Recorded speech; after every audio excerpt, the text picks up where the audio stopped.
Greetings, this is Nero once again, doing some gaming reminiscence 2016. This is Jedi Knight 2, oh no, Jedi Knight 1, Dark Forces 2. The way they titled these games is really confusing. Anyway,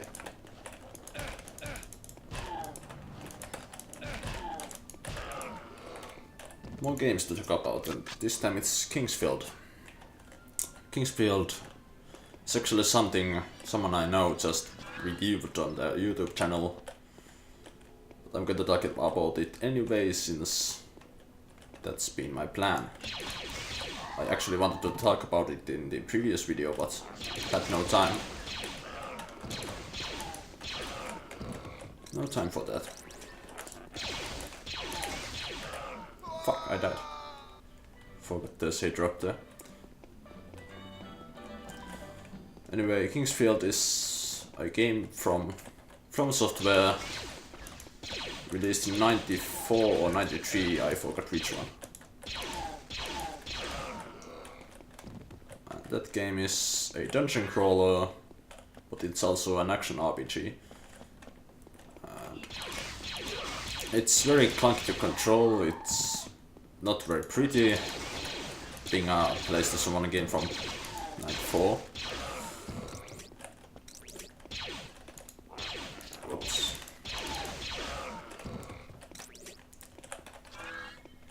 What else can I say? It's also kind of wonky to play in the sense that you don't actually hit enemies, like there's no proper visual representation of hitting enemies, you just hit the hitboxes. You kinda get the feeling for where the hitboxes are for your weapon and for the enemies.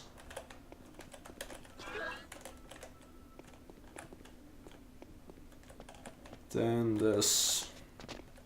yeah, but that game is very... it has a broody atmosphere.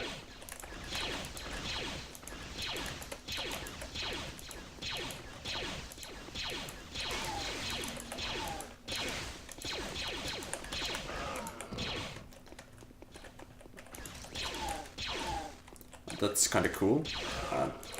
Exploring the dungeons is pretty cool actually. I like the layouts in them usually. And the combat isn't that bad when you get used to it.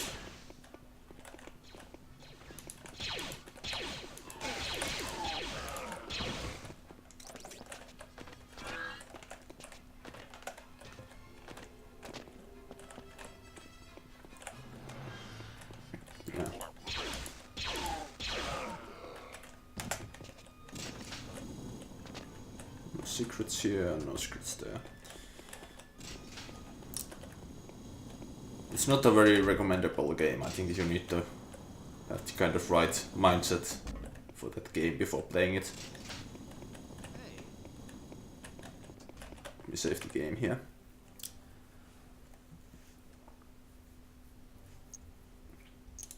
With that game, I started Kingsfield a couple of years ago actually. I finally somehow ended up finishing it this year.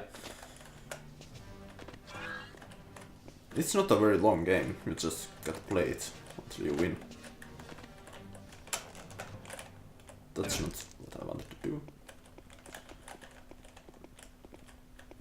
Okay.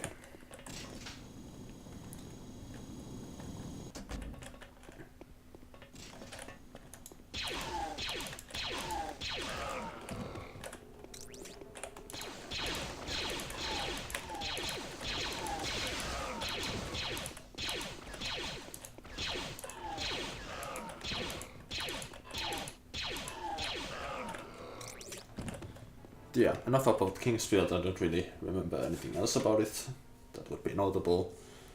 Then there's Gurumin, an action platformer by Nihon Falcon, my favorite developer. This game was gifted to me by my friend Hannes on Steam, so it's memorable to me in that sense. It was a fun game, alright. I did play it on a mouse and a keyboard, and that kind of made the platforming pretty clumsy. It was more fit for controllers. Shit.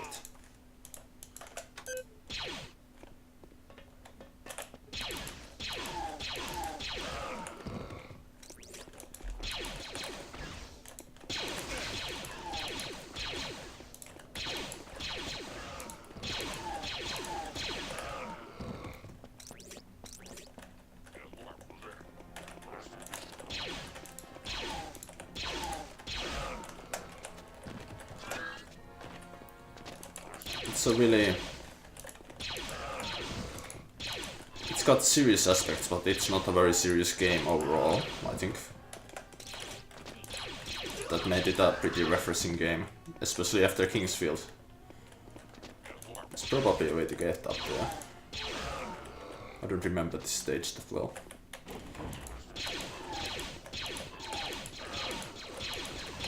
Ow.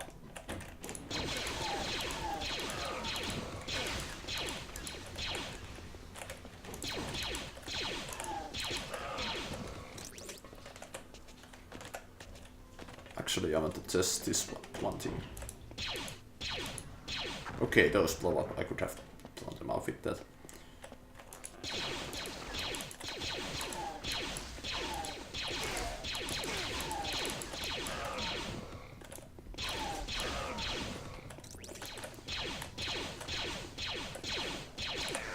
Dead.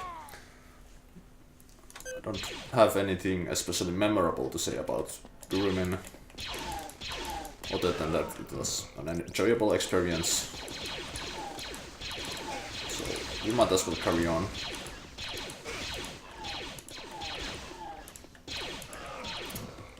Then there's Shenmue. Shenmue was a weird and special experience at the same time. It was actually a game I expected not to enjoy. I thought it would be so like immersion and story driven that I would not like it, and it was very much so, but the amount of detail they put into things was really impressive. That alone was something I liked, and I think the game had...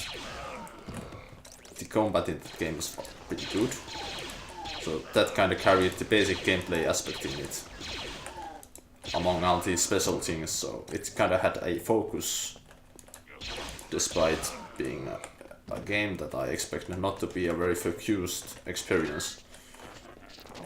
Another funny story about Shenmue is that when the Shenmue Kickstarter, I mean the Shenmue 3 Kickstarter was started, I kinda made a bet that if it actually is successful, in the sense that they'll kinda say that they can start working on Shenmue 3, that fundraising, I made this promise that I'll buy a Dreamcast, and well, yeah, I ended up buying a Dreamcast, of course.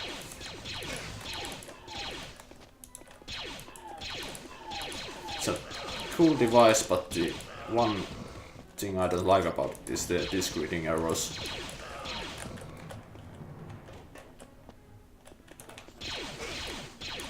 Like when I buy a game for it, I'm not really... It deters me from collecting, since my game that I might buy will not work at all. Shenmue was one such game. I paid 80 euros for it. It was a bad time to buy Shenmue. It quickly rose in price after the Kickstarter for Shenmue 3.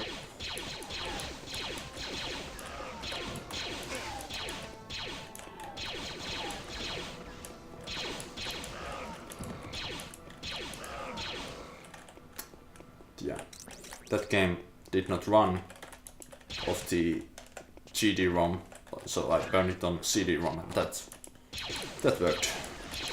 That's the funny thing about the Dreamcast. If it stops reading the actual disc, it will read the burned discs, illegal ones.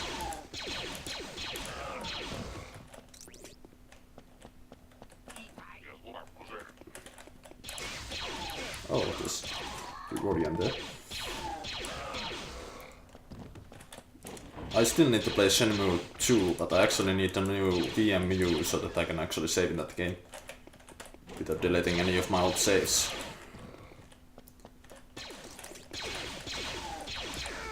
Still dying. need to do this without taking hits.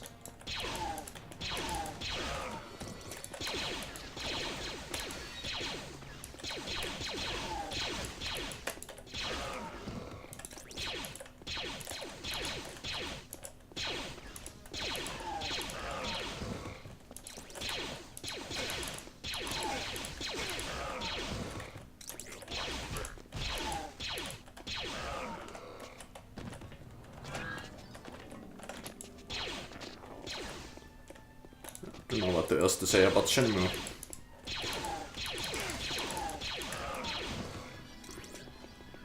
Racing with the forklifts was hilarious and awesome at the same time.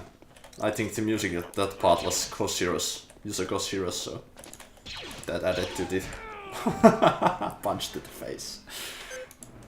Added to the experience. Let's try the blaster. Be a bit better for this burst fire.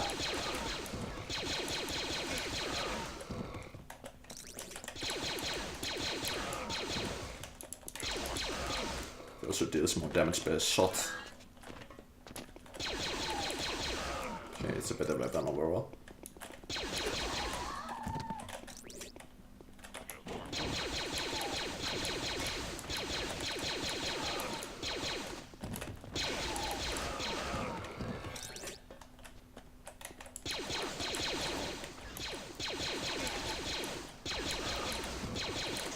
Damn it. That's the downside of this gun. Runs out of ammo fast.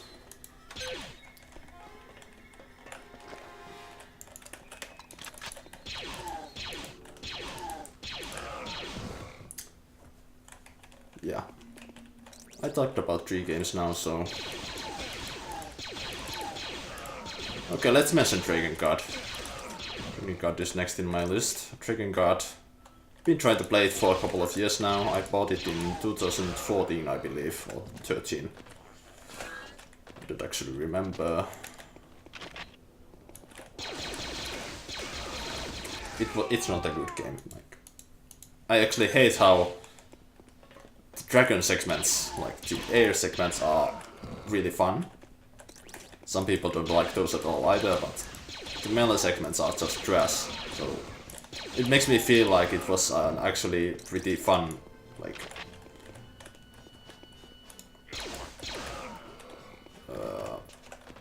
dragon flight combat game, and then Yoko Taro decided to make it into his artwork or something. And I don't hate Yoko Taro, but I just feel like he, oops, doesn't really. Feels like he's more concerned with story than gameplay. Which makes me happy that yeah, Automata will actually have the gameplay handled by Platinum.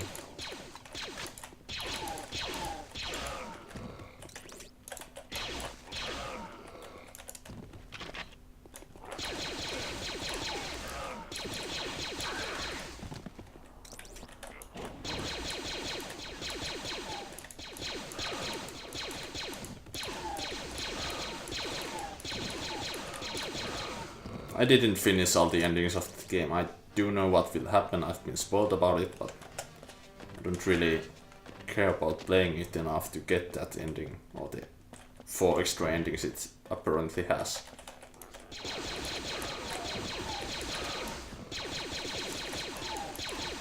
Finally.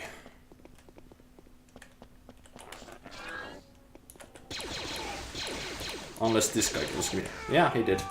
Well, better luck next time, I guess. Well, thanks for listening. It was 2 minutes longer than usual, but I don't think you mind, assuming you actually care about my ramblings. See you again.